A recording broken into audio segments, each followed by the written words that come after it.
नमस्कार, आप देख रहे हैं अलाइव न्यूज़ और मैं हूं निभा रजक। आज कांग्रेस पार्टी द्वारा एक प्रेस कॉन्फ्रेंस का आयोजन किया गया था। हमारे साथ जितेंद्र चंदेलिया जी मौजूद हैं। इनसे जानते हैं सर, क्या कारण था आज प्रेस कॉन्फ्रेंस का? देखिए, प्रेस कॉन्फ्रेंस का सबसे बड़ा कारण आप देख सकते हैं, जब से मोदी जी की भाजपा की सरकार देश के अंदर आई है तब से महिला और दलितों पर और ख़ासकर मासूम बच्चियों पर अपराध हो रहे हैं और बेटियों की इस्मत लूटी जा रही है। हाथरस की घटना एक बहुत बड़ा प्रमाण है जहां मानवता शर्मसार होती है। आप पत्रकार साथी अगर वहां पर नहीं होते, डेमोक्रेसी प्रजातंत्र का आप स्तंभ हैं, आपने आवाज़ उठाई, आपने देखा धर्म और संस्कृति की बात करने वाली मोदी जी की भाजपा सरकार जो हिंदू मुसलमान की राजनीति करती है, आपने देखा धर्म संस्कृति को ताक पर रखकर 2:30 बजे रात को उन्होंने पेट्रोल डालकर उस बेटी को जलाया। तो दिल्ली कैंट में जहाँ मोदी जी की केंद्र में सरकार है, केजरीवाल जैसे झूठे व्यक्ति की सरकार है, वहाँ पर कैसे 9 साल की बच्ची के साथ बलात्कार होता है और उसको कैसे मार के जलाया जाता है। तो बहराइच, लखीमपुर खीरी, देश में जहाँ भी आप देख रहे हैं महिला और छोटी बच्चियों पर अपराध बढ़ते जा रहे हैं, दलितों के हक को छीना जा रहा है, संविधान और अभिव्यक्ति की आज़ादी को ख़त्म करा जा रहा है। तो इन सभी मुद्दों को लेकर हमारे नेता जयकिशन जी जो राष्ट्रीय लीडर हैं, हमारे सेक्रेटरी AICC रहे हैं, 5 बार विधायक रहे हैं दिल्ली सरकार में, तो वो आज आए हैं हमारे बीच में। और पूरे देश का दलित समाज, क्योंकि यहाँ हक और हकूक़ और बहन बेटियों की न्याय की लड़ाई है और इस वजह से ये हमने प्रेस वार्ता रखी है जो 25 सितंबर की राष्ट्रव्यापी दिल्ली के अंदर महापंचायत झंडे वाला मंदिर बाबा साहब अम्बेडकर भवन में रखी है। तो हम बताना चाहते हैं, बाबा फरीद की भूमि यहाँ से हमने शुरुआत की है और मैं प्रदेश प्रवक्ता कांग्रेस पार्टी का होने के साथ साथ पहले समाज का मैं एक जिम्मेदार व्यक्ति हूँ, तो इसलिए हमने यहाँ पर ये प्रेस वार्ता रखी। जैसे कि आपने बताया कि बेटियों के लिए ये प्रेस कॉन्फ्रेंस का आयोजन किया गया क्योंकि कहीं ना कहीं उनकी सुरक्षा जो है वो खतरे में, लेकिन सिर्फ दलित बेटियां ही जो है उनकी सुरक्षा होनी चाहिए, अन्य बेटियों की नहीं होनी चाहिए? देखिए, हम सर्वधर्म समभाव और सर्वधर्म निरपेक्षता की बात करते हैं। बहुत अच्छा सवाल आपने पूछा, तो मैं जवाब भी आपको देना चाहूँगा। देखिए, कांग्रेस पार्टी हिंदू मुसलमान की बात नहीं करती। कांग्रेस पार्टी कभी भी जाति अगड़ों पिछड़ों की बात नहीं करती, सरवण की बात नहीं करती, उसके लिए सब समान है। पंजाब में आपको देखने को मिला होगा कि चरणजीत सिंह चन्नी जो अनुसूचित जाति से आते हैं उनको मुख्यमंत्री बनाया, कोई बना के दिखा दे।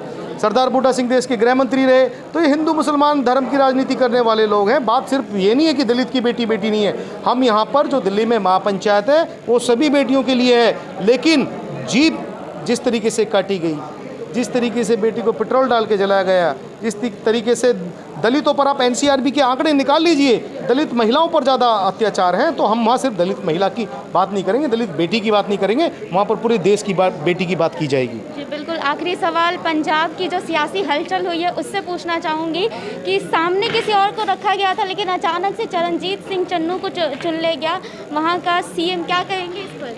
देखिए, एक बहुत बड़ी मिसाल कायम की हमारे नेता राहुल गांधी जी ने, शीर्ष नेतृत्व ने, राष्ट्रीय नेतृत्व ने, जहाँ पर दलित समाज को लोग, बड़े बड़ी पार्टियाँ, बड़े बड़े लोग भाषण देते थे और ये कहते थे कि दलित के लिए हम ये करेंगे, दलित के लिए वो करेंगे, लेकिन जहाँ दलित समाज को न्याय देने की बात आती थी, दलित समाज को सम्मान देने की बात आती थी, वहाँ पर दलित समाज को कुछ भी नहीं दिया जाता था। तो एक बहुत बड़ा संदेश है, बहुत बड़ा प्रमाण है कि दलित समाज को अगर सम्मान मिला है वो कांग्रेस पार्टी में मिला है। जो पंजाब जैसे सूबे के मुख्यमंत्री वहाँ पर चरणजीत सिंह चन्नी मेरे अपने समाज से हैं, दलित समाज से हैं, मेरे बड़े भाई हैं और मैंने उनके साथ बड़े संघर्ष किए हैं दिल्ली के अंदर। व्यक्तिगत मेरे गोत्र से भी है, लेकिन मैं क्षेत्रवाद गोत्रवाद की बात नहीं करूँगा। तो वो मुझे भाई मानते हैं, मेरा परिवार है। तो मुझे बहुत खुशी है कि कांग्रेस पार्टी और आला कमान ने, हमारे नेता राहुल गांधी जी ने एक इतने बड़े प्रदेश का मुख्यमंत्री एक दलित को बनाया। बीजेपी ने झूठ बोल करके, कांग्रेस के विरोधी दलों ने झूठ बोल करके सत्ता को हथियाया है। अब वो हालात बिगड़ते जा रहे हैं, दिन पे दिन बिगड़ते जा रहे हैं। जैसे किसानों के बिगड़ गए हैं, महिलाओं के खिलाफ बिगड़ गए हैं, युवाओं के खिलाफ हो गए हैं, दलितों का अपमान हो रहा है, दलितों के अधिकार छीन लिए गए हैं, व्यापारी को सताया जा रहा है। सरकारी कृषि कानूनों को लेकर लगातार जो है बीजेपी सरकार हर धर्मिता को लेकर अड़ी हुई है, क्या कहेंगे मौजूदा सरकार को? सरकार को कभी, सरकार चलती है जनता के सहयोग से, ये जनता के सहयोग की सरकार नहीं है, ये EVM के सहयोग की सरकार है, ये CBI ED के दुरुपयोग की सरकार है, ये न्यायपालिका के शोषण की सरकार है। कांग्रेस हमेशा लोकतंत्र को मजबूत बनाती रही है, इसलिए कांग्रेस को देश की ज़रूरत है और देश को कांग्रेस की ज़रूरत है और कांग्रेस को देश की ज़रूरत है। इसलिए पंचायत का आयोजन हो रहा है 25 तारीख को दिल्ली में। इसके बाद एक दलित चुनौती रैली होगी जिसमें लाखों लोग शरीक होंगे। जैसे किसानों का आंदोलन खड़ा हुआ है, ऐसे दलितों का भी आंदोलन अब खड़ा होगा। 25 तारीख को जो महापंचायत होने वाली है, मुख्य उद्देश्य क्या है? उनके उद्देश्य ये हैं, दलितों के अधिकारों में भारी कटौती कर दी गई है और दलितों की बेटियों के साथ अत्याचार और बलात्कारों को बढ़ोतरी मिल रही है। सरकार बापू के 3 बंदर बन करके बैठ करके देख रही है।